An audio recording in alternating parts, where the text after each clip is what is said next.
Oh, wait.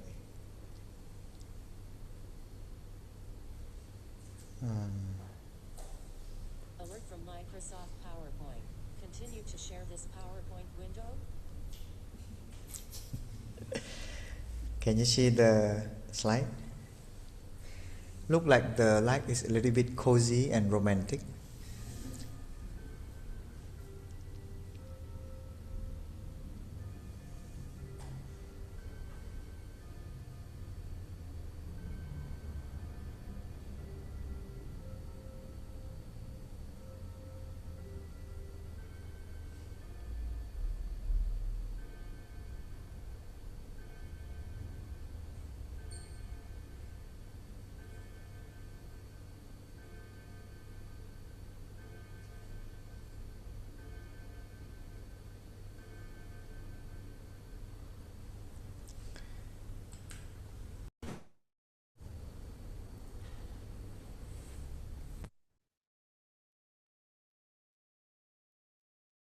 Oh, here. Okay. Today is 25th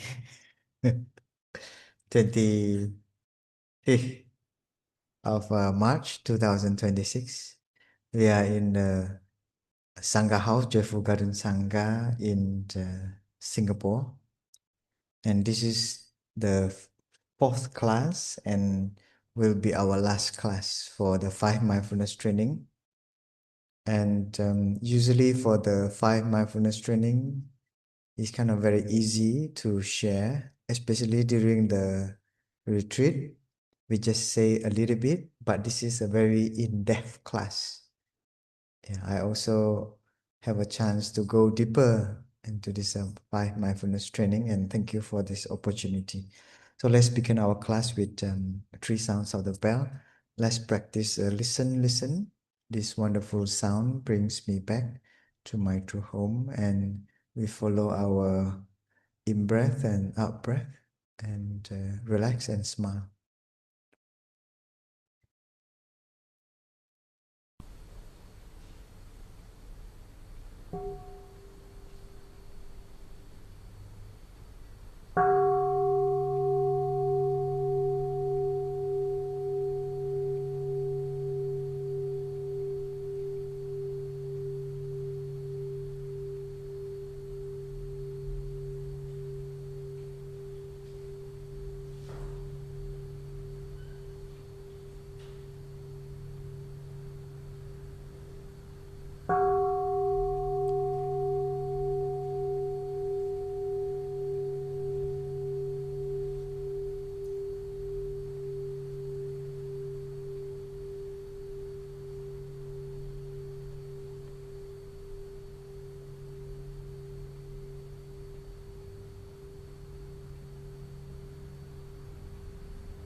Dear Chai Sangha, friends in the Sangha house and on the Zoom, and welcome for the class of the 5 mindfulness training. And after a few times of practice, many weeks, I hope you already memorized this poem. Listen, listen. This wonderful sound brings me back to my true home. But of course, not the sound is not limited to the sound of the bell. So next time, for example, the what do you call it, a honk, a sound of the birds, or maybe the flowing of a water or crying of a baby. So we can use this that opportunity to give rise to mindfulness by take a in breath and out breath, and then we can recite. So you can change, replace the sound with something else.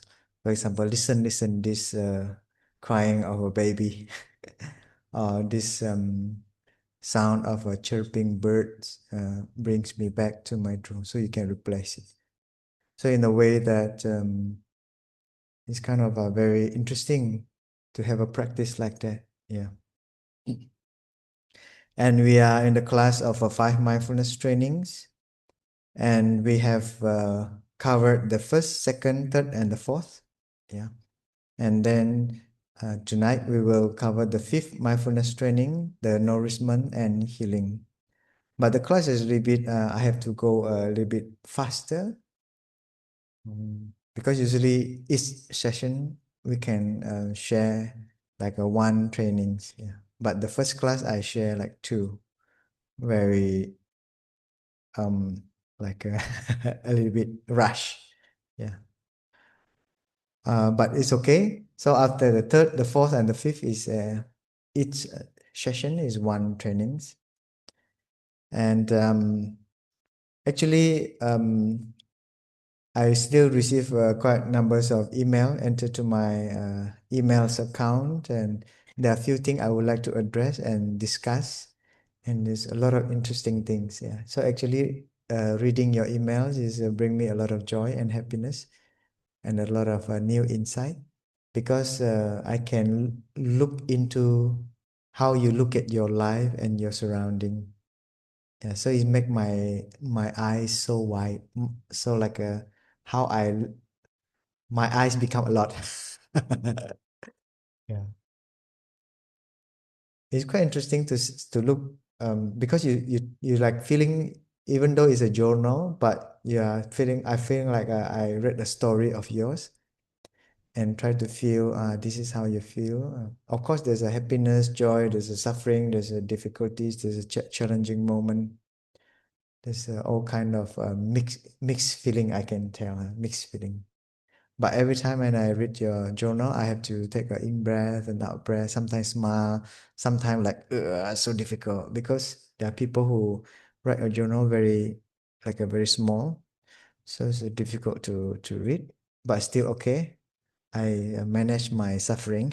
Yeah, of course. Yeah, I have to manage my own suffering. And a few things I would like to like share with you briefly. There's a few subject, for example, uh, like the most touching mindfulness training I think is related about love, the true love. And even I receive a lot of little secret here and there about love. And thank you for your honesty and your open heart when you share. And a long time ago, I also feel excited about love. Yeah, especially romantic love. Before I ordained, and also slowly after I ordained, I also realized about the parents' love. And friendship love. So the understanding about love is not really limited to the romance, yeah, romantic love only. Of course, it's part of the love also. And I have to say that love is very exciting, very joyful, and a lot of happiness. But at the same time, also quite a lot of suffering, tension, frustration behind it. Yeah. So, like for example, few people mentioned about heartbroken. Yeah, I also in few times in the heartbroken situation, especially with my ex-girlfriend. Yeah, ex-girlfriend, very long time ago. Yeah. Um, Maybe at that moment I was not very aware of it. I just feel like I suffer so much. Yeah. But after I ordained as a monk for many years, practice on mindfulness, and then when I look back, those suffering is really become a nourishment for me. Help me to understand. Wow, poor guy. I mean, like at that time, I say poor guy to myself. Yeah. And now the way I look at love is using a different eyes. Yeah. And maybe quite a lot of compassion behind that eyes when I look at uh, uh, romantic love. And of course, as a monastic, we don't focus a lot on this romantic love. because it's not because we don't want, but we choose our path differently. Yeah. And then we want to love in a different way. Like, for example, when we ordain, we have siblings. We have usually in plant village when we ordain, it's like a group. So we have a family. Yeah. So maybe like 5, 10, 11, or 15. So we are like a small family. We only have usually the eldest one is the brother. Yeah, eldest brother. And then there's a ranking, not ranking, there's a like who is the eldest, and then the second, the third, fourth until the end. Yeah. And then we also have the youngest. It will be sometime maybe a brother, sometime a sister. So we have a sense of a spiritual family. Yeah.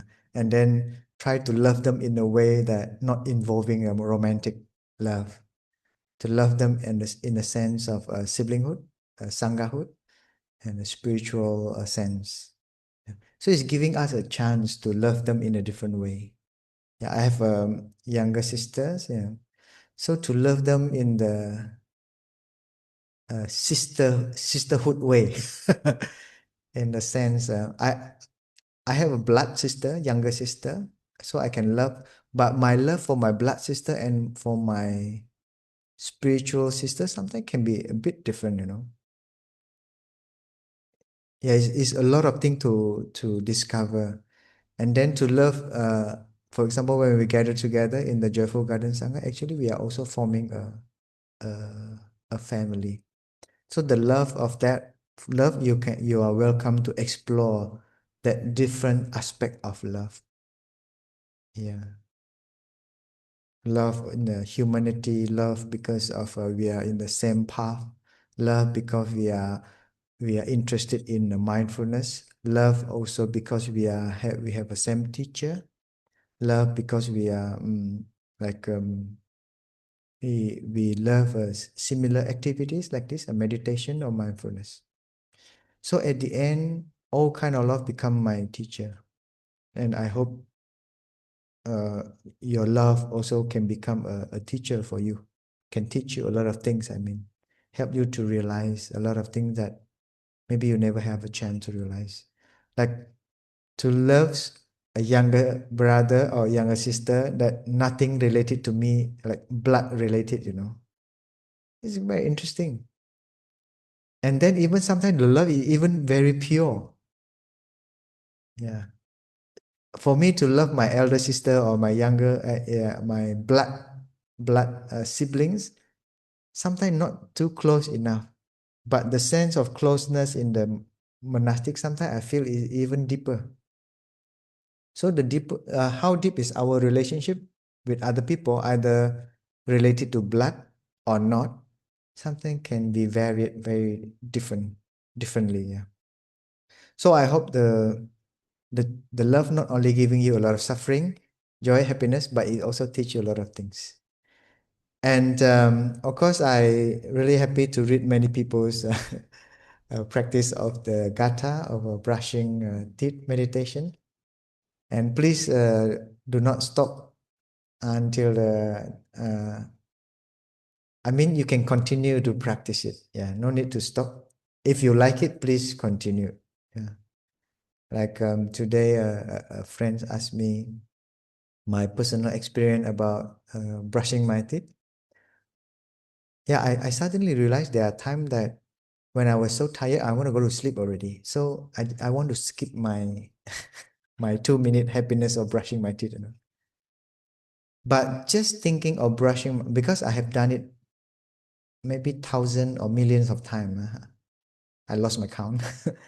But just thinking, oh, I need my 2 minutes of joy and happiness of brushing my teeth. So while lying down, I said, okay, get up now, go to brush your teeth. So I feeling like talking to myself. So I just wake. I almost fall asleep already, but I just go to brush my teeth. So that 2 minutes become a lot of happiness, a lot of joy, a lot of calm and peace. Yeah, and then I don't need to rush. Even though like a half fall asleep, you're brushing but half, but I can feel like there is a pure and authentic, maybe the word authentic joy and happiness. See, we can produce that authentic joy and happiness during that 2 minutes. And it's so wonderful.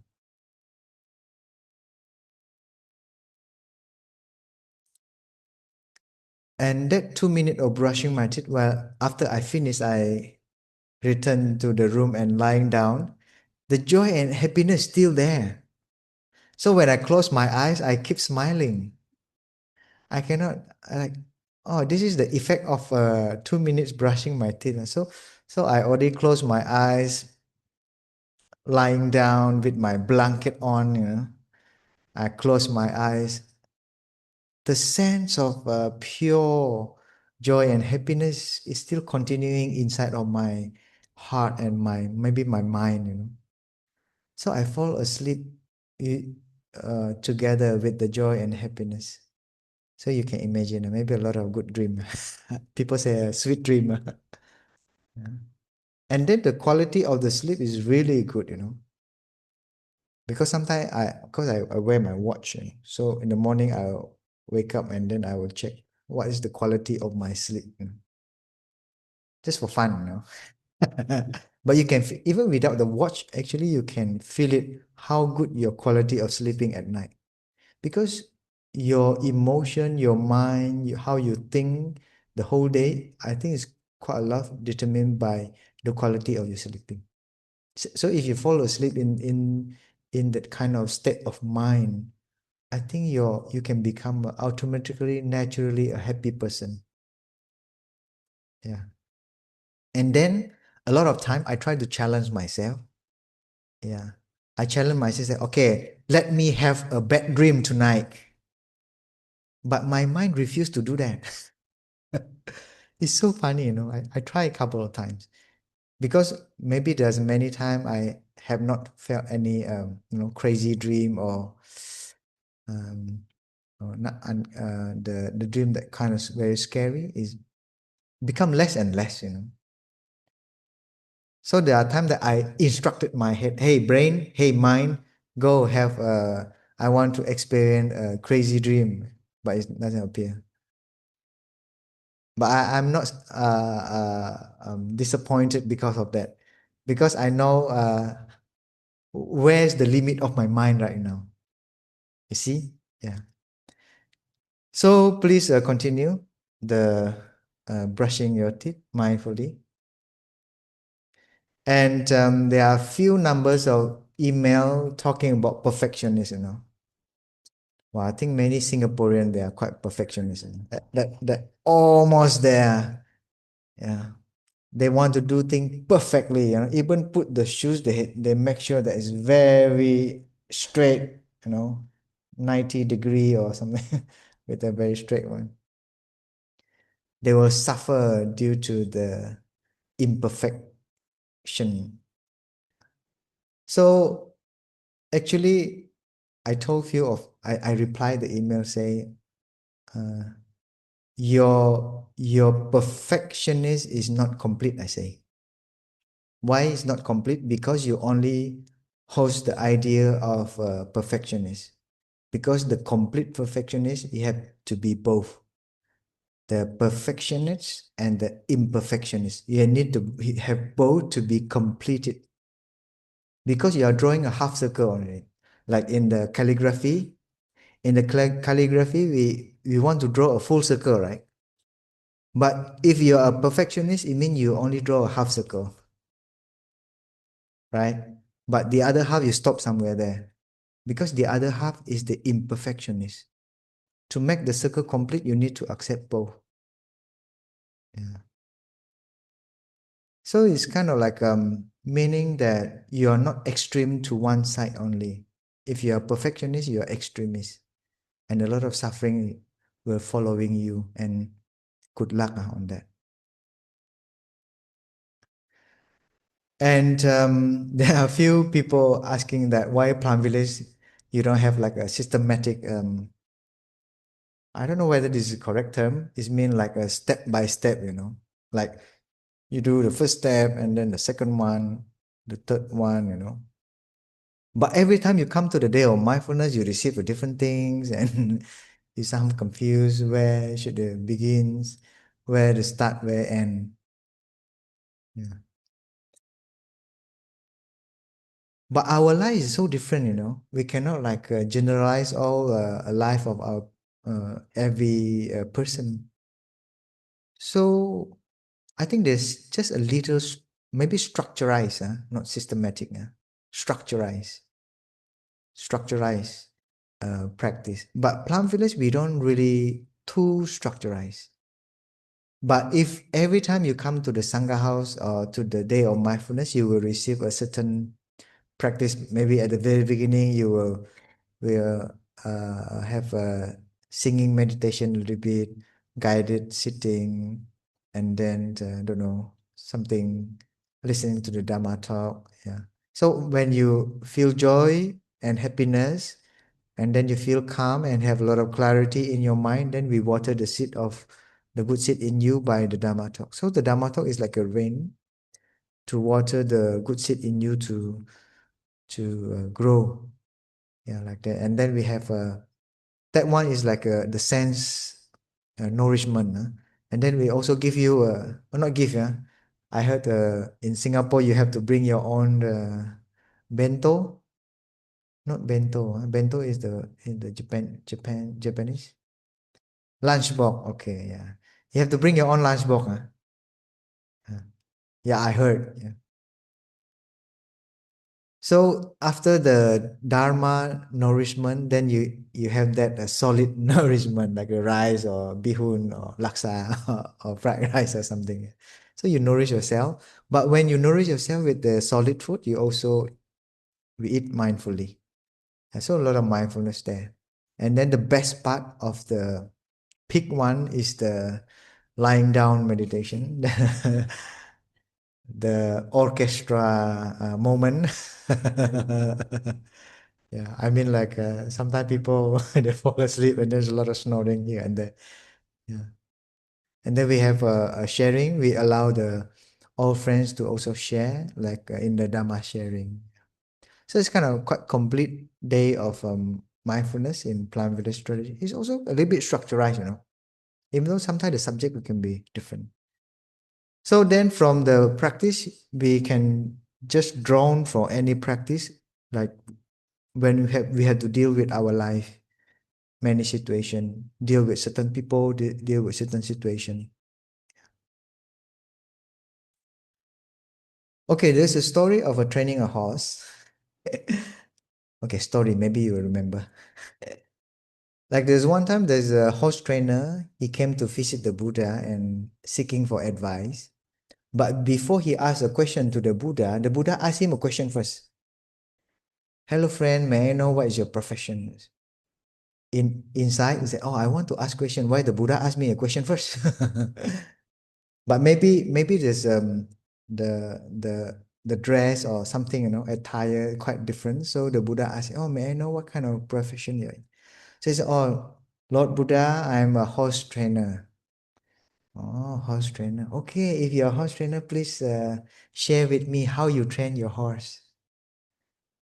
And then inside of he said, "Oh, I want to come to seek advice from the Buddha. But why Buddha keep asking me question?" He said, "Okay, never mind. I will just answer the question." So he said, "Oh, there's a many kind of horse. Because they're wild horse, I have to train the wild horse. There are horse that when I train them, they're kind of like not following my instruction. So I will give them more grass to eat, a tasty one, say a good words, pat on the head of the horse, and then the horse will naturally follow my instruction." So this you use a gentle way to train the horse. And then there are a different horse also need to use a little bit a strict way. So sometimes when the horse not following my instruction, I will hit them, not hit, beat them using something to beat. beat the horse, and then the horse will follow the instruction. Yeah, second type was horse. And then there's a third kind of horse, third type. Like we have to use a mixed method, like a research. If what they call it, quantitative method, qualitative, and then you have a mixed method. I think the Buddha already mentioned this a mixed method long time ago. Oh, the horse trainer. The horse trainer. Sometimes I used to use a mixed method. Mixed mean there's kind of horse. You have to pet them a little bit, give them food, and then beat them a little bit. So it's kind of mixed method, and then they will follow. So after the horse trainer share about three kind of horse, and then he's quiet. And then the Buddha curious. Okay, if you use the first method, fail, second method, fail, and third method also fail, what will you do? Oh, that's easy, Buddha, he said. I just kill the horse. He said, oh, why, why? Why you have to kill the horse? Yeah, rather than one horse make what do you call it? One horse influence other horse, and then the whole stable of horse will ruin by that one horse. Say, oh, like that. Yeah. So it's like in order to save the whole stable of a horse, you you have to kill one horse. And then now take turn. Take turns. The horse trainer immediately ask the Buddha question. I don't want to be asked anymore. Now I want to ask the Buddha. Oh, wait, Buddha. You also have a lot of disciples. May I know how you train your disciples? And then the Buddha say, yeah, I also train quite in a similar way. There's a disciple, when they ordain, they kind of lazy a little bit. I just call them and having talk and give them some encouragement, say good words, and then the disciple will follow, like go to practice meditation diligently. But there's a kind of disciple also need to use a strong voice, or give them the psychological call is sometimes a carrot and stick. Huh? Sometimes you give a carrot, sometimes you give stick. Stick mean like a bit. So sometimes we need to give a punishment to the monks or nuns. So for them to learn something and then to follow the the practice well. And then there's also a third kind of disciples that sometimes a little bit kind words and encouragement. Sometimes also a uh, strong treatment. And then the Buddhas go silence, breathing in, breathing out. And then the horse trainer asks again, oh, okay, how about the first method fail, the second method fail, the third method also fail. The Buddha smile. Oh, that one is very easy. I just kill the student. And then the host trainer was so shocked. Wait. You are, many people say you are the compassionate one. You are the, loving kindness, limitless, very kind teacher. How come you kill your student? Oh, I mean, kill my student is not killing his life or her life. It means like we send him back to their parents. Maybe that person not in the good cause and condition to be continue to become a monk or nun. It means like kill the precept, cannot be monks and nun anymore. So in the community, sometimes also like that. There are people is so difficult to handle. But you don't kill immediately. Yeah? You use the first method, the second method, and third method. And then you have to repeat, right? Repeat many times. And if you fail, maybe we have to kill that person. But kill not in the sense of killing literally. And then the horse trainer asks, but why Buddha you have to kill your disciple? Yeah. Sometimes this bad behavior disciple can influence others disciples, other students. So rather than keeping that person in the community is too much disturbing. So we have to kill that person with the compassion or ask him to leave the community with compassion. Yeah, I think in the Joyful Garden Sangha also from time to time we have that kind of person that They come and want you come here to flow with the sangha, not try to change the sangha. Yeah, and then the sangha we have a collective insight, collective view. Yeah.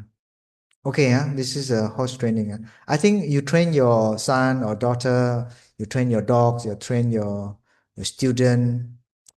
Please take a look into it now, how you want to do that. I don't want to influence you.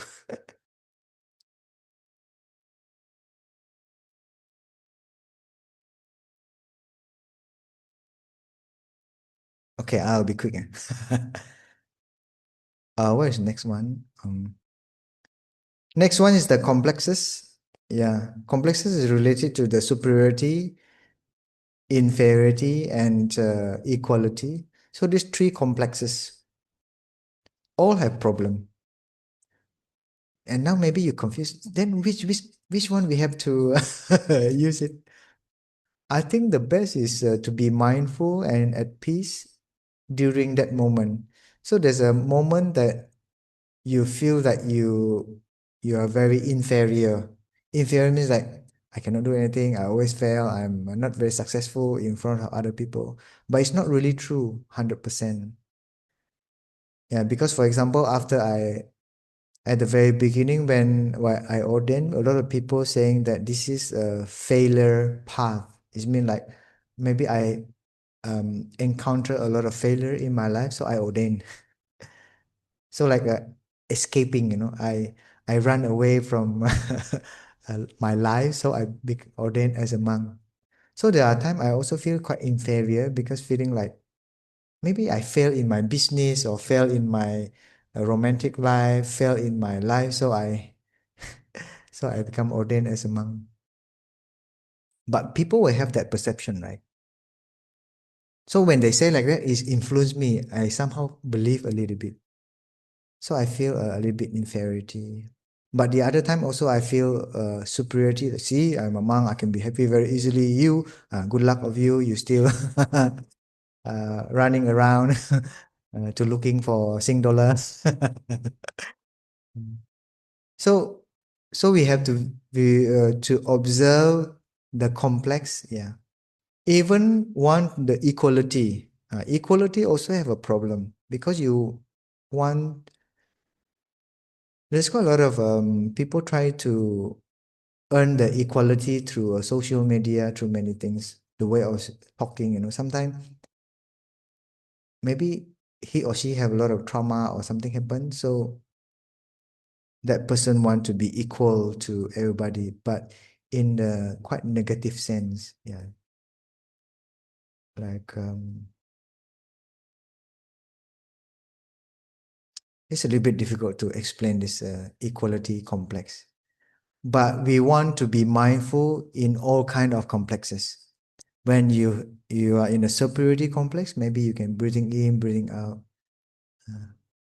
and see what happened to your superiority.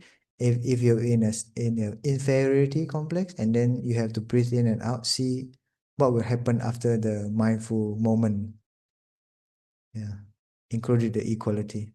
So give it a try, huh? Mm. And then a lot of numbers of email talking about panic attack. I really believe that a panic attack is just a wrong attack because you attack yourself. That's totally stupid. You attack yourself. But there's kind of automatic things happen because when we talk about panic, I'm not an expert, okay.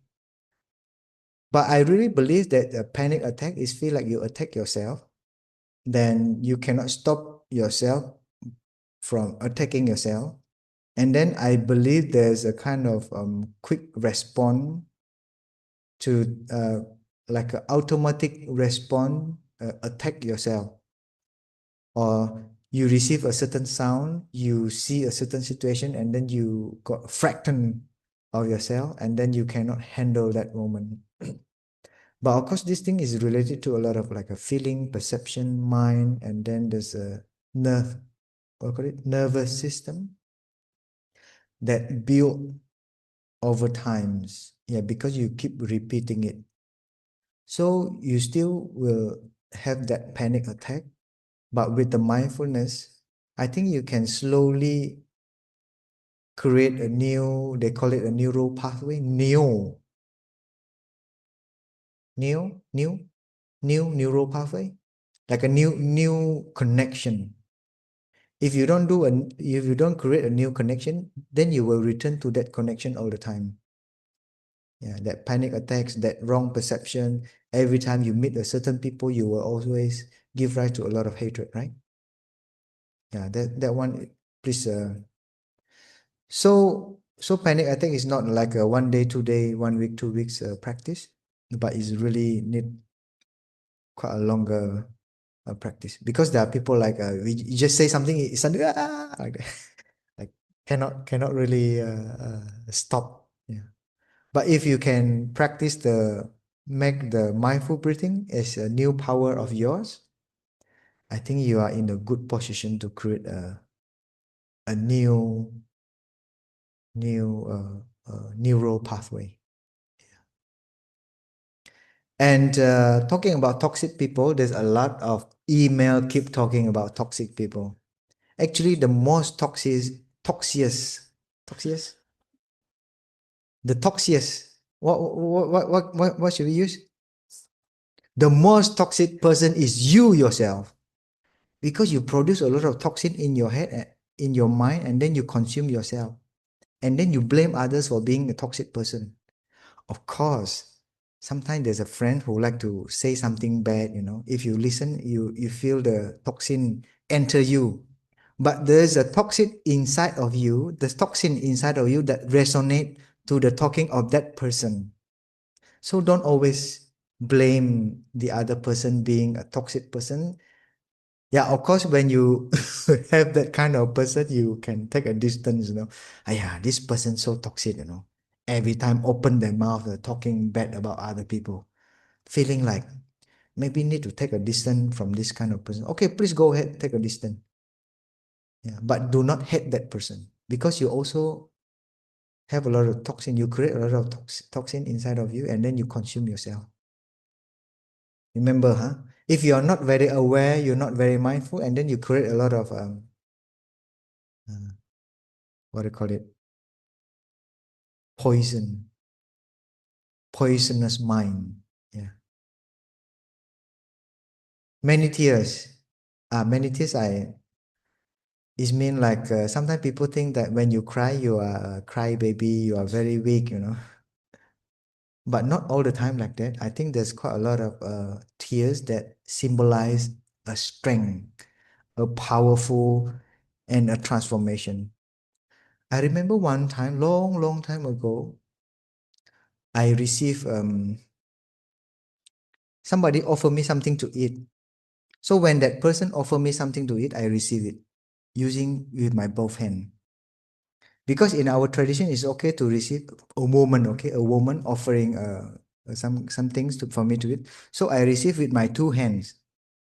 So when I received with my two hands, that lady suddenly cried.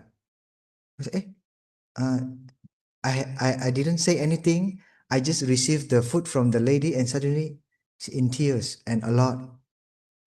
So I take it and then I put it on the table. Because I'm sorry, there's a few Theravada monk, they cannot accept the food directly from a woman. That one is Theravada. Please respect them. But for us, we can. There's no barrier to receive directly. So I put the food on the table, and then I just take a few tissue for her to. But I really don't know. I afraid people will think that I bullied that lady. Why is I terrible? So quickly give the tissue and say, oh, I think I told her it's okay, it's okay. And then crying is not meaning that you are weak. I think maybe there's a healing happen in you. So this is a tears of a healing, a tears of joy and happiness. So she stopped crying. But of course, I don't know what happened to her. But after I say few words to her, she's kind of stop and maybe at ease and be peaceful. You see, so when you see somebody cry, you don't know what really happened. but we can just say few words of encouragement, and maybe my words help her to be in the present moment. Or maybe she remembers something, but I dare not to ask. Yeah. Okay, huh? But it doesn't mean that you have to cry every time. Yeah. Okay, let's go to the real thing. Somebody sent me a longer versions, or I think I somehow have my head somewhere there. Can I do like this? Okay, let me read you. A friend sent me expanded version of brushing, but it's quite long, huh? But it's quite funny. Let me read you. It goes like this: brushing my teeth and rinsing my mouth. This is the original one, the bold one. Huh? And then the expanded version is the I wash away my exaggerations, the white lies, the unkind words. Wow, very like a Dharma talk. The unloving speech. Wow, unloving speech. Wow. The negative self-talk. Kind to my teeth, I move slowly. Kind to my tongue, I breathe deeply. Oh, it's quite nice, you know. Or maybe let me try turn off my camera. Oh well. I vow to speak purely and lovingly. Okay, and then the expanded version is to the people around me, to my friend and foes. Foes is an enemy, huh? Young and old. To the person looking back at me in the mirror. It means like he's looking at herself, or maybe, huh? And then the next one is also quite fun. When my mouth is fragrant with right speech, sweet, kind words can reach your ears, and our voice can flow as a river. Sounds so plum village, you know. When anger takes over, I step back and contemplate on ahimsa. Ahimsa means non-violence. On ahimsa in words. A flower blooms in the garden of my heart, and I listen deeply, ever closely, to the sacred silence in my heart and yours. Oh, so beautiful. Huh? May you offer a flower for this person? Sorry, I cannot reveal the name. Secret. Okay, let's go. Next one. Now, let's talk about 5 mindfulness trainings. The fifth mindfulness training in 20 minutes. The fifth mindfulness training reminds us that mindful consumption and can ease suffering and nourish our body and mind. So the nourishment is for the body and mind. And then one of the practice that our teacher always remind us is the dwelling happily in the present moment, or Drista Dharma Sukha Vihara. It's a Xian Fa Le Ju. Not Johnny a please, yeah? A please. It should be a Thich Nhat Hanh. I forgot the chain. Just ignore that part. It's a default name.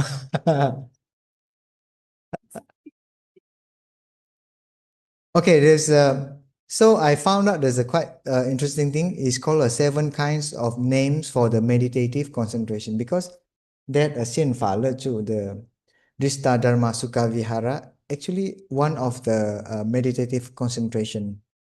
There's something called samadhi, you know, samoti or sanmei, or sometimes they call it ting, samapati, samahita, dhyana. You know dhyana? Dhyana is means Zen or jhana. In the Theravada, I think they talk a lot about jhana. But do not confuse, because even we call ourselves dhyana or Zen or jhana, we never really go into this jhana. Don't ask me why, huh? Because there will be another Dhamma talk. And then there's samatha, yeah, or or stopping, yeah. The sixth one, Drista Dharma, Sukha Vihara, Shenfala Chu. And then Chitta Gagrata, Sing Yi Jing Sing. It means like your mind to get one with the object, not a separate self. Okay, this is just for fun. You can go to find out if you want. Okay, the Buddha has said that nothing can survive without food. So not only the food from you go into your mouth. This means that our health, our happiness, our love, our peace, as well as our anger, depression, despair, need food to continue to survive. So if you continue to suffer until right now, I probably believe that you keep feeding your frustration, feeding your stress, or feeding your trauma. People say,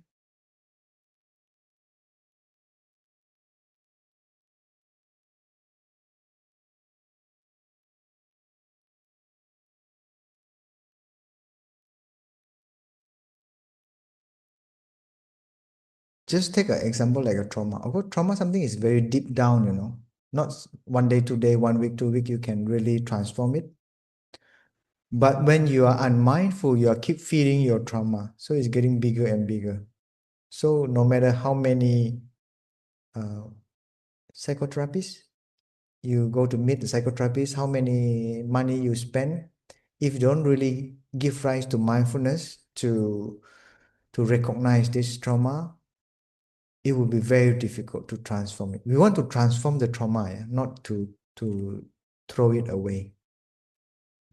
So the very basic, last time I share with you about the stopping, have recognizing or mere recognitions, yeah, and then accepting the trauma and then embracing.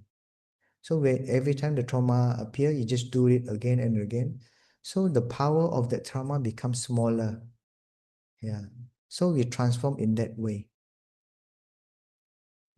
Of course, there are few, I don't know, either psychologists or psychiatrists, they use a quite extreme way, but just be careful, It's like an operation and then don't know how to heal yourself. Yeah. So if a skillful doctor, before the operation, he will check first your stability, your health, and then see whether you can bear the operation or not. And then after that, you also have a treatment like after finish the surgery or operation, you need a supplement, what kind of thing you need to do. Yeah, so it's quite a long process. So there's a four nutriments clearly stated that our teachers give a lot of emphasis on. It's called four nutriments or 四食. The first one is called edible food. It's something that you can eat. Yeah. In the Pali is called kabalikaro. It means like something solid. Even though the translation is mean solid food, actually half solid also mean food. It means like something that you eat, you consume with your mouth. You can chew, you can eat. And then the second one is sense impression. Sense impression in the Pali is called paso. Paso is mean contact, in touch. Yeah.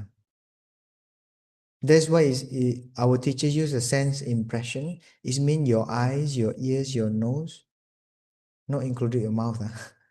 This mouth is separately, and your body. Okay. So number one, number two is uh, quite complete. Become five senses. Correct? Number one, number two is a five senses. Number three and number four is our mental, right? Mental. For example, when it say volitions, when we look at the Chinese, it's called yi and si. But the Pali it has a mano. Mano means thinking or thought. And cetana. Cetana is means volition or intention. So there's a thinking and an intention. Do you think thought and intention is different? They are somehow a little bit different, somehow also quite similar. When we talk about volition or intention, it have a strong push. If you're talking about thought, it's just a thought, right? So the Buddha said, a thought at the same time, there's a strong push. What kind of desire, what kind of life you want to lead your life. So this is like a strong intention in you, strong volitions. It's not like you change over 1 day or 2 days. That's not called a volition, I guess. Maybe it's mean like a long term. For example, I have a volition, I have a desire to become a monk. And then I have very big volition to continue as a monk. But if I don't know how to nourish my volition, maybe after one month or 2 months, 1 year or 2 year, I left my monastic life. It means I cannot continue to nourish this strong volition in me. Or for example, you are a scientist, you are a psychiatrist, you are an architect. I think there's a strong volition in you because you love design, for example, architect, for example, or you love if you're a chef, maybe you love to cook, doing different things and cooking. So there's a strong volition and desire inside of you. Yeah. Aharo means food. No? And the fourth one is the consciousness. If we look at the consciousness, it's called vinyanam. Yeah, it's a consciousness. So when we talk about consciousness, we have a lot of consciousness, right? We have eyes consciousness, right? I think in this class or the class of Anapanasati. Yeah? Sorry. Need walking together on my two hands. So we have eyes consciousness, right? Eyes consciousness, ears consciousness, correct? Nose consciousness, nose consciousness. What else?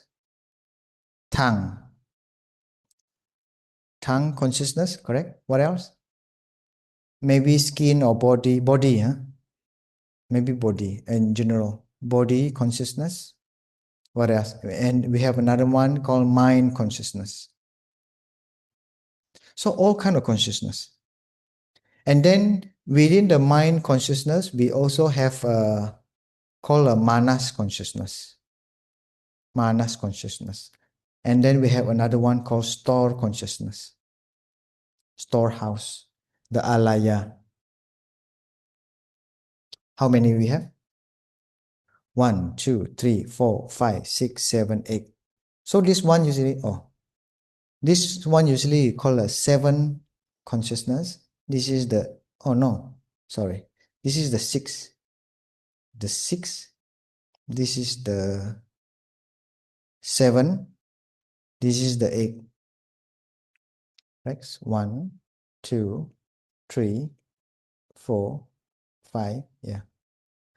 So this consciousness, what does it mean? Like we call it a consciousness. So do not think that everything always related to your brain. But according to Buddhism, the teaching of the Buddha, the consciousness is everywhere. Yeah. But I think maybe this consciousness also have to work together with the mind consciousness. Yeah, like in cooperation. And then related to manas and then to store.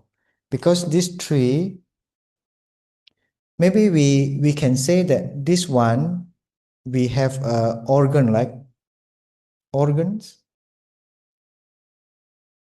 correct organs? Sorry. What happened there? No problem. I can step on it. So we have a organ, right? Our eye is called the organs, right? Correct? Faculty or organs. Yeah. So we have organs, six organs, six, five organs. And then we also have, we call it the eyes. We can see a form, right?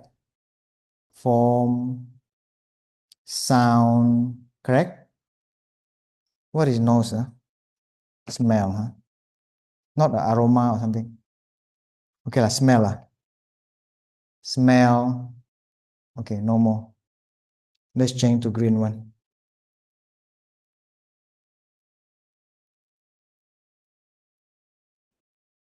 What is tongue? Taste. Correct? What is body? Touch. Correct? Form, sound, smell, touch, smell, taste, and touch. The mind will be object of mind or mental formations. Object of mind. Formations, mental formations. Yeah, mental formations. Because it's created by mind. But in cooperation with others, correct? You can actually, when your eyes consciousness see something, see the form, or maybe form, color, etc. In Chinese, they are using a terms called a se, right? Yeah, se. I think this one have a lot of meaning behind it. Also color, I think. Color, form, What else? But sound is very clear. Smell is the aroma from your. Taste is the sweet, sour, spicy, and etc. Touch, soft or hard, you know, uh, clean or not clean. Yeah. But I don't know, many times our teachers, when he mentioned about the consciousness or the vinyanam, yeah, he always emphasized on the number 8, the store consciousness.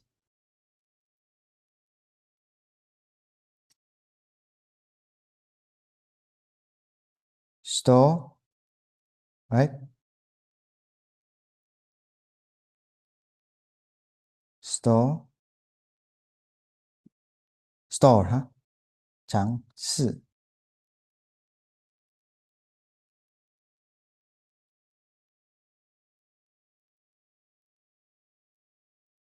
sorry, huh? Not very stable because keep moving. Yeah, the store consciousness. So every time he always maybe emphasize on the store consciousness, but it doesn't mean like other consciousness is not influenced, but they are also influenced because everything they are working together. Because the store consciousness, you have a lot of seeds, like the 51 mental formation that I sent. I don't know whether you receive it or not. The 51 mental formation, there's a lot of seeds in there, including mindfulness is also one of the seeds. So you can nourish your mindfulness every day. So it become a very strong seed in you. So whenever you want to be mindful, it's more easier. Yeah, because being mindful is very, very important. Yeah, especially nowadays, quite a lot of people very easily having this mental breakdown. That's why they call it mental issues, mental ill-being. We have to build a resilience, everything like that, right? So this is the consciousness. We have a lot of consciousness. Wow, almost 9. Please bear with me a little bit. And there are quite very clear explanation about the 4 nutriments in the sutra called Discourse on the 4 kinds of nutriments. Yeah. So in Plant Village, we learn this sutra.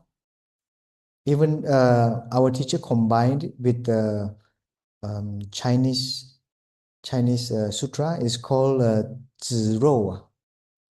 子 is a son or a child. 肉 is the flesh of a child. Yeah, Puttamamsa Sutta. The sutta focuses on how we should consume or experience things not for pleasure. Be careful, huh? If you fall into this pleasure, huh? Oh, how I stop myself. Okay, maybe close this one. Okay, still there. The sutta focuses on how we should consume or experience things not for pleasure, but for the sake of sustaining the path to freedom. Yes, okay. No problem. No problem. Okay. Yeah. So your homework is very easy. Just go and read the sutra. No more writing. No more journaling. Okay. So the fifth mindfulness training is about happiness. Yeah. Because our happiness is really depend on what kind of thing we consume.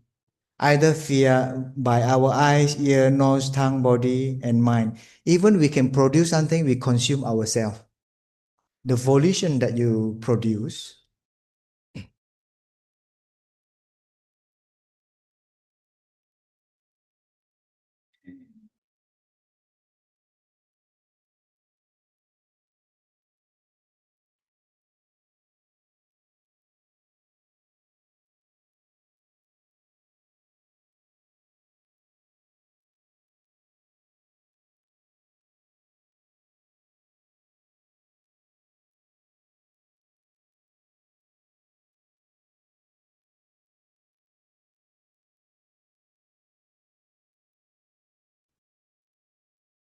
Yeah, I'm there.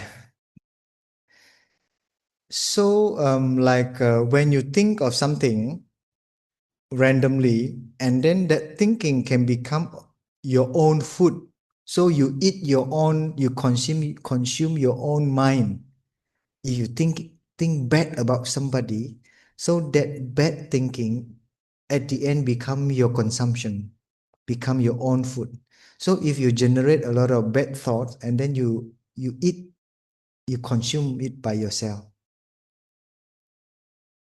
like you eat a lot of trash or poison thoughts.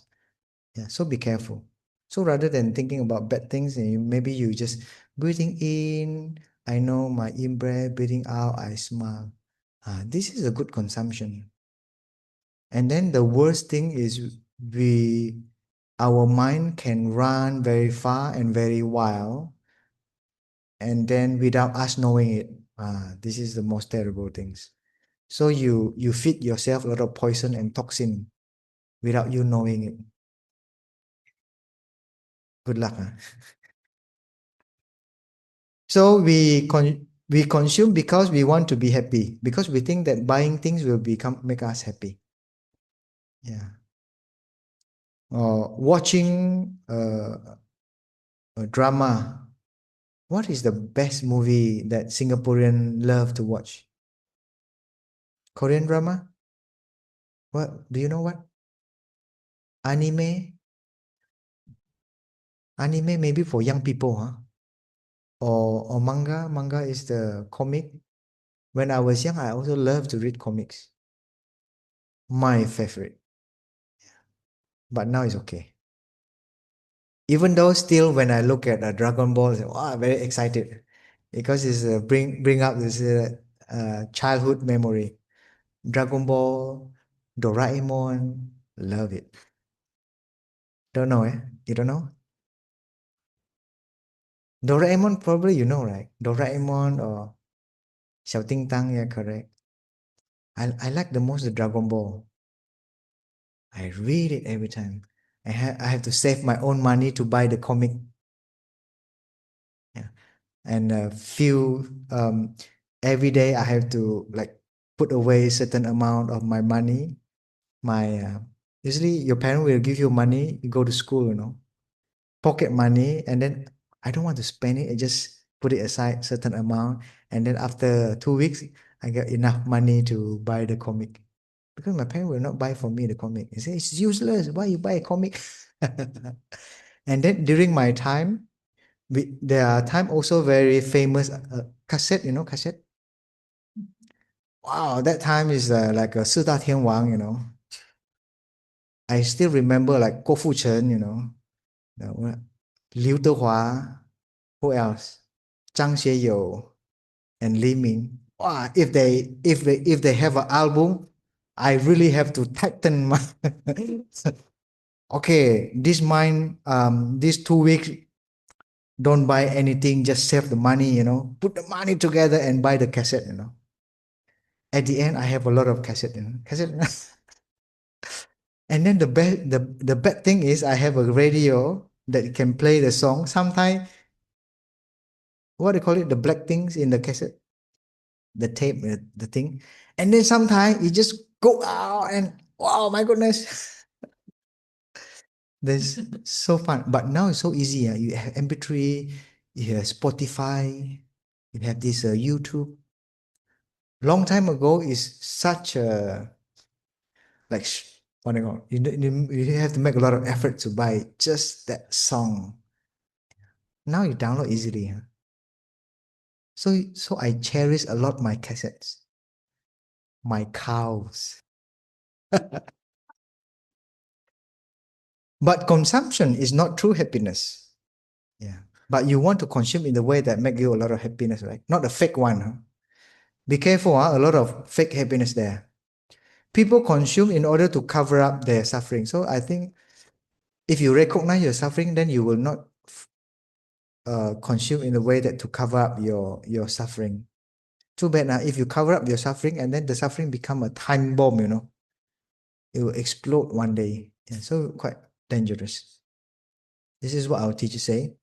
Happiness is not something that we want to look for and find somewhere else. So the practice of Plant Village is returning to the present moment. We are in touch with the wonders of life inside and around us. With the help of our mindful breathing and mindful steps, yeah, we can produce happiness straight away. We produce. So you can produce happiness, you can produce suffering, you can produce poison, you can produce medicine. But what thing that you produce the most during the day? Ah, that counts. If you are more mindful, then you know what to produce and what not to produce. So you feel like there's a manufacturer inside of you. You can produce whatever you want.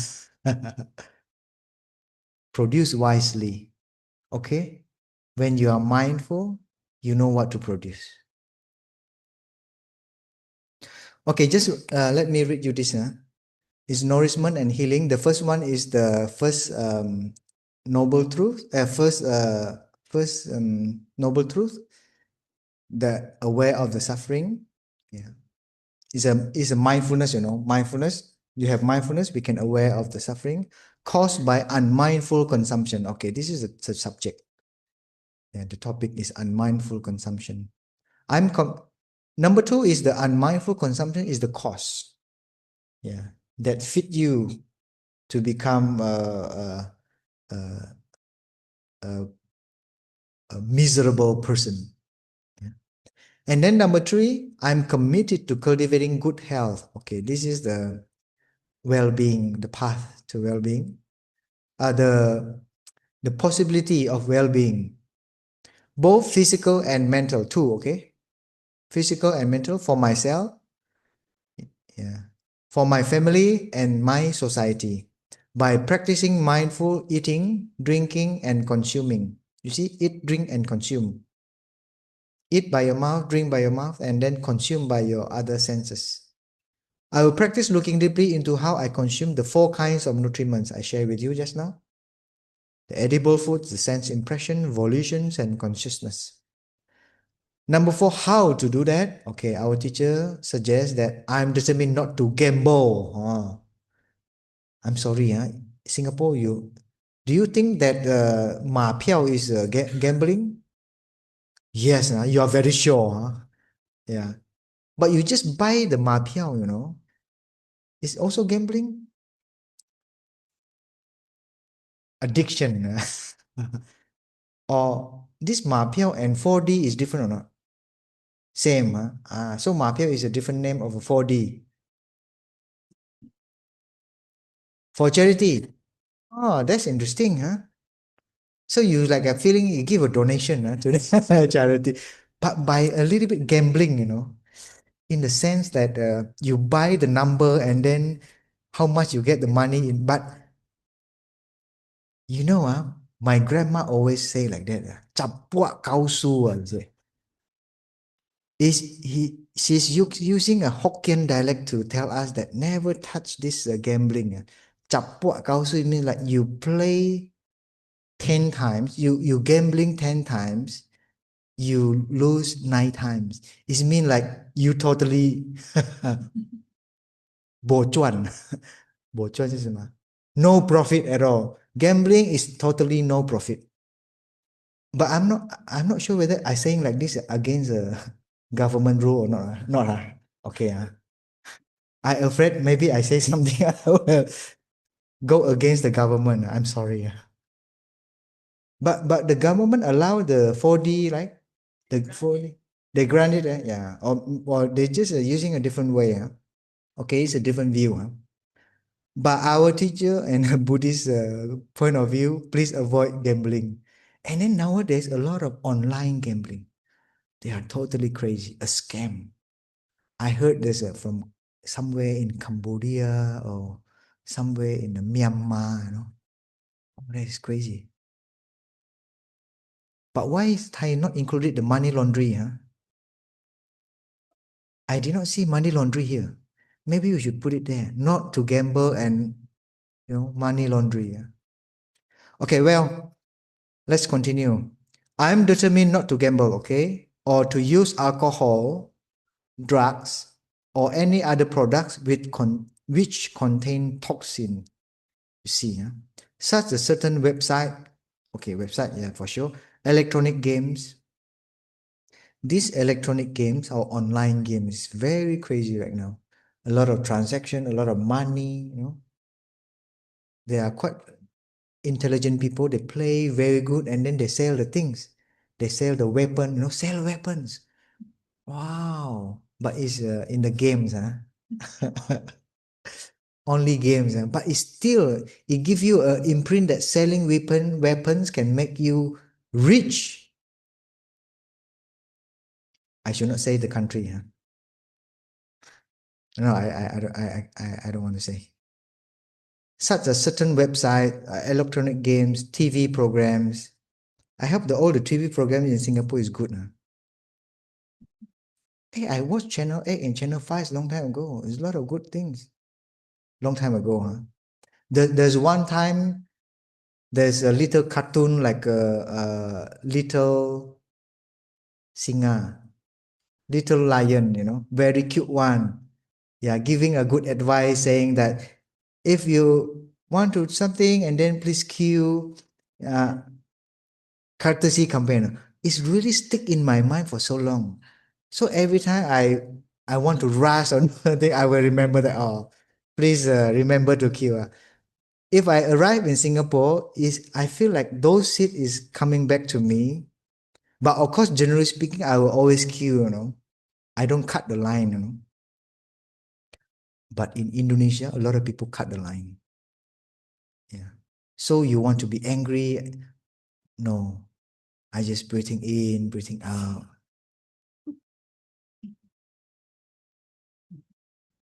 You don't want to like yelling at people in the public. You have to maintain your calmness in and out. Okay, let her be. It's okay. Yeah. Films, magazines. Do you think there's a lot of magazine right now? No, I think become less and less. People, even the books, they have electronic books now. So maybe this magazine we can put e-magazine, e-books, and conversations. I will practice all. Okay, I put it, underline this one. I will practice coming back to the present moment to be in touch with the refreshing, healing, and nourishing elements in me and around me. Not letting regret and sorrow drag me back into the past, and nor letting anxieties, fear, craving pull me out of the present moment. Okay, this is I already shared with you. I'm determined not to try to cover up loneliness, anxiety, and other suffering by losing myself in consumption. I will contemplate interbeing, okay, interbeing the interconnectedness of everything and consume in a way that preserve peace. So it's like you're making a commitment that I will contemplate on the interconnectedness of what I eat today, a plate of noodles that you eat today, there's a lot of hands behind it. Consume in a way that preserve peace, joy, and well-being in my body and consciousness, and in the collective body and consciousness of my family. You see, So your family also have your family's consciousness. How your mother's view influence you, how your father's view influence you, and that view is become a part of you. Not only family, but higher, your society, right? For example, if you live in Ang Mo Kio, maybe the collective view in the Ang Mo Kio will will will give an impact to you. Or if you live in the where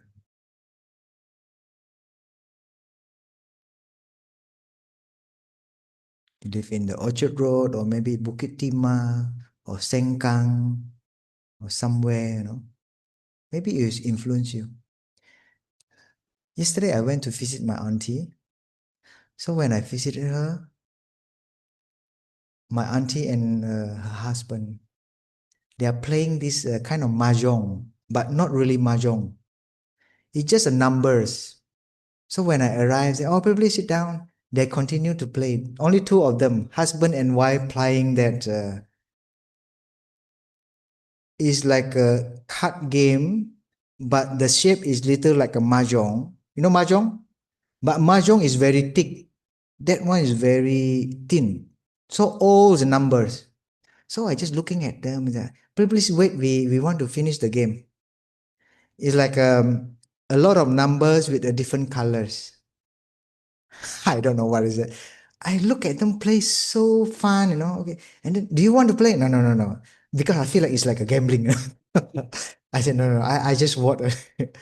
So they put the things down. They have to, what do you call it? Draw the card, and put it. They can put 1, 2, 3, 4, 5 or 5, 5, 5 or 7, 7, 7. It's quite fun. This is not gambling. Yeah, because I think my auntie read my minds. He said, "You want to play?" I said, "No, no, no, no, no." Maybe she afraid that, oh, this is gambling. Since she told me, "No, no, no. Even among you can play. This is not a gambling. This is you need to use your brain and mathematics and creative way to think. To arrange.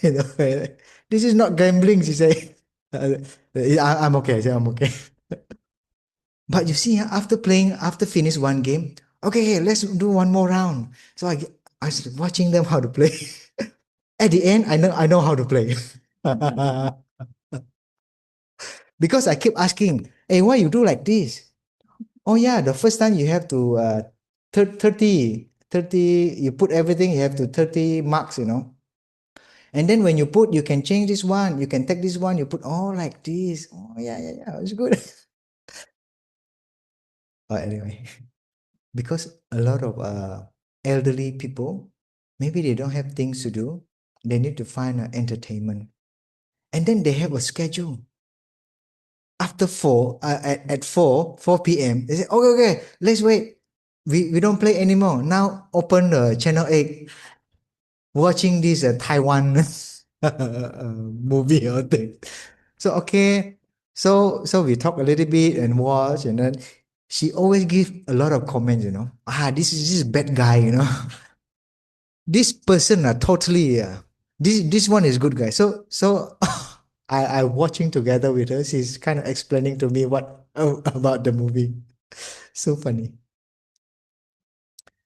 Okay, let's continue to finish it. The consciousness of my family, my society, and the earth. Yeah, so this training is very beautiful and about mindful consumption. Even though it say the suffering caused by unmindful consumption, we want to do the opposite. We want to be mindful, so our consumption become healthy. Okay, this week no homework. Just enjoy the present moment. I let you free. I open the. You are free, and thank you very much. Yeah. So maybe we can have one sound of the bell. Maybe we can receive one or two questions if we have.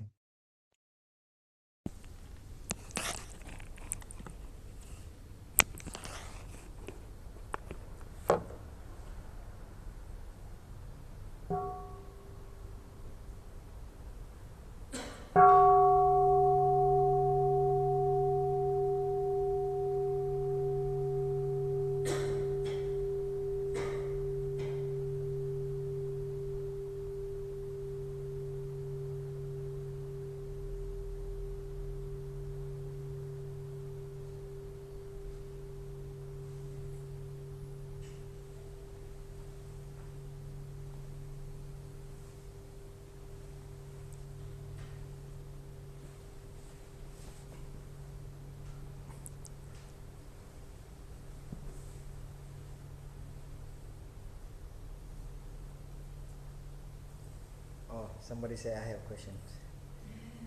Please. Short one, huh? Okay. Short My one, huh? question my question is about walking away from conversations or walking away from because I think that for me, probably the most toxins that I consume come from the conversations. And um sometimes I think it is very hard to walk away if I feel like I have already made a commitment. Um, and I think that there are actually like many places in my life where I feel like I have made a lot of commitments and then I don't know how to walk away.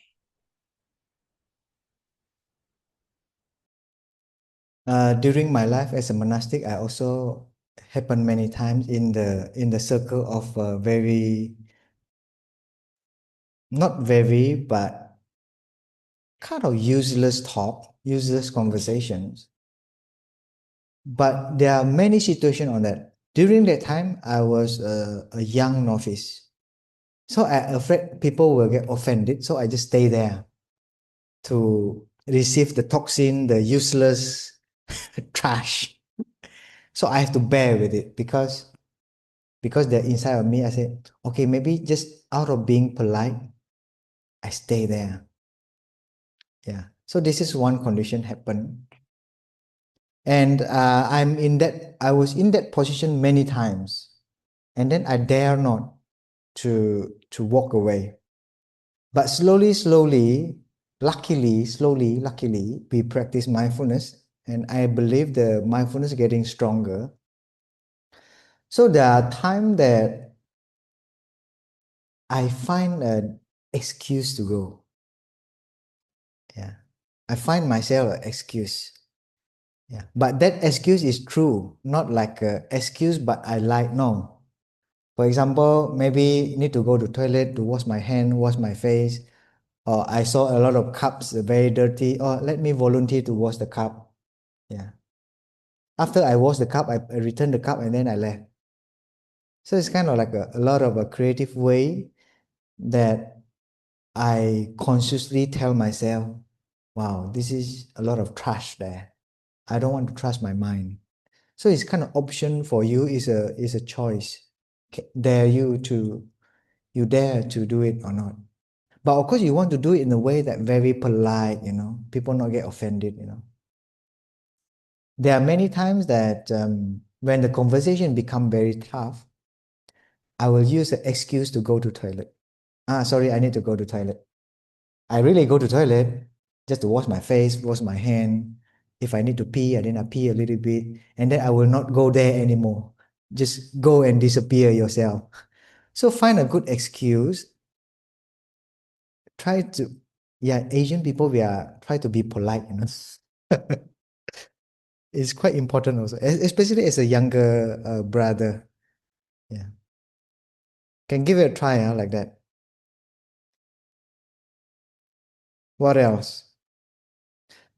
There are times that sometimes I just change the subject.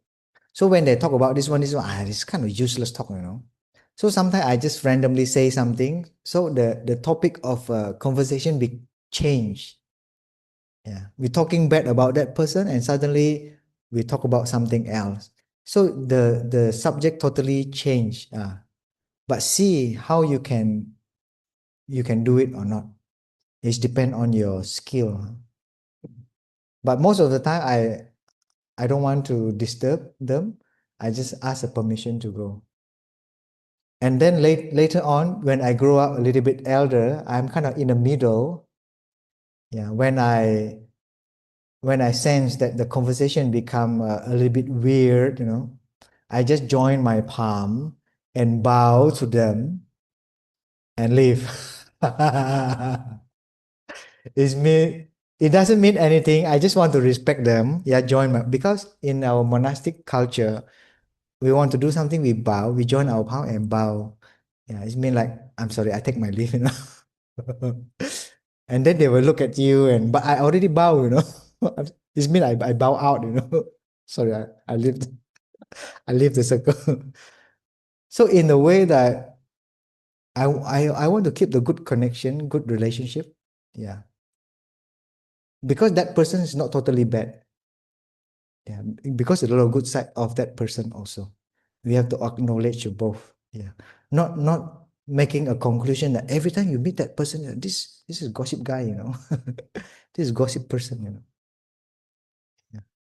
And at least I myself, I don't want to involve in the conversation that I myself believe is useless. Nowadays I dare to walk away. Yeah. Okay, huh? I hope see what situation and then you learn a creative way to learn the art of disappearing, the art to make yourself disappear. Okay, huh? I hope it's help. Yeah. Okay, one more questions, please.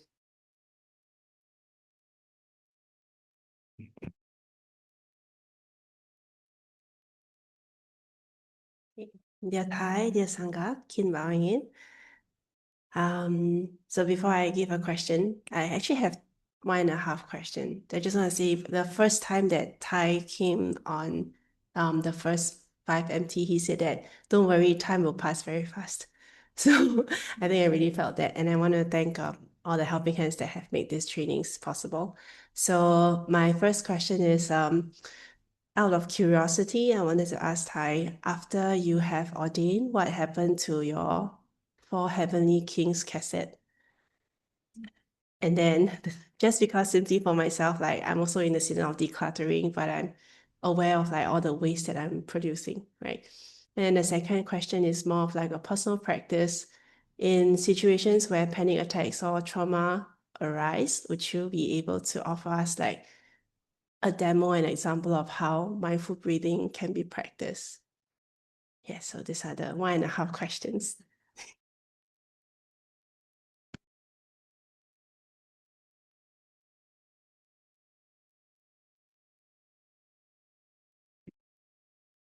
Nowadays nobody listen to cassette anymore. So I just left it behind at my old house. If I go back, maybe I should go to visit them.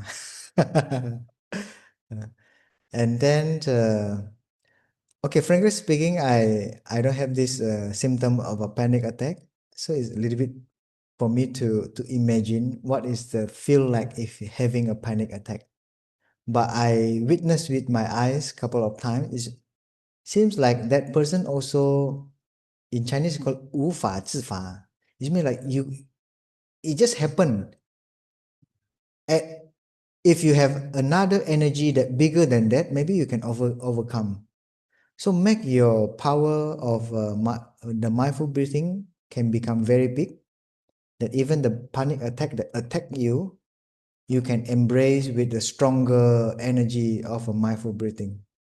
So if your mindful breathing unable to embrace your panic attack, it means like your power of mindful breathing is still kind of small.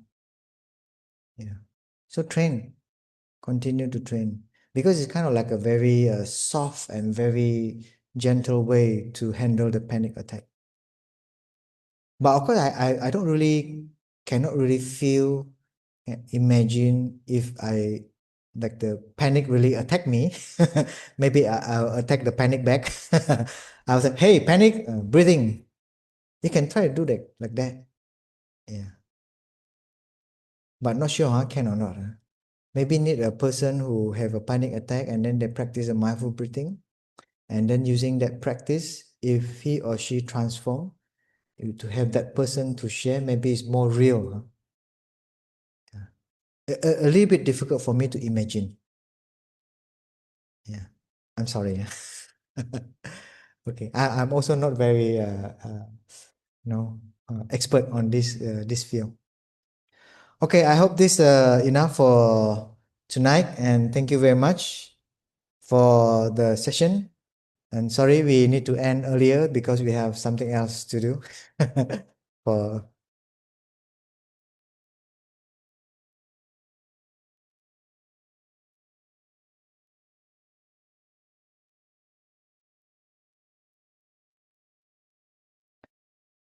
Well, let me read for you. Sometimes I think breathing very difficult for panic attack. Yeah, maybe, huh? Maybe other ways to ground first, like feel the feet, notice what you see, hear, and etc. Or maybe practice mindful walking or something. Maybe more useful. Can give it a try. Yeah? Okay, thank you very much, Jay. Let's enjoy three sounds of the bell to end our session tonight. And thank you very much and for your attention. Yeah.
Can unfold your legs and massage a little.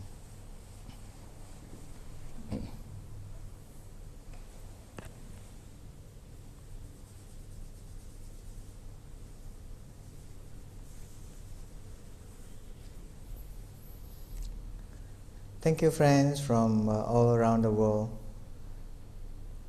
Indonesia, China, Malaysia, Singapore, Thailand, where else? I don't know.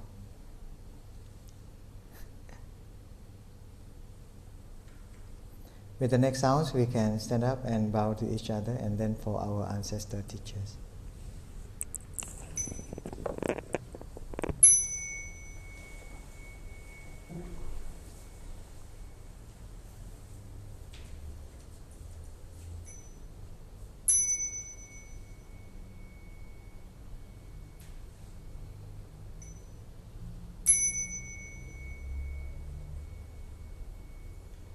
Thank you.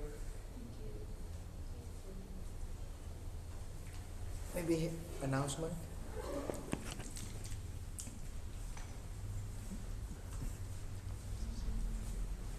For yourself, how do you want to do it?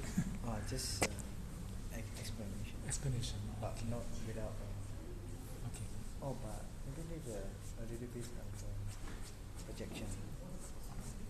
I want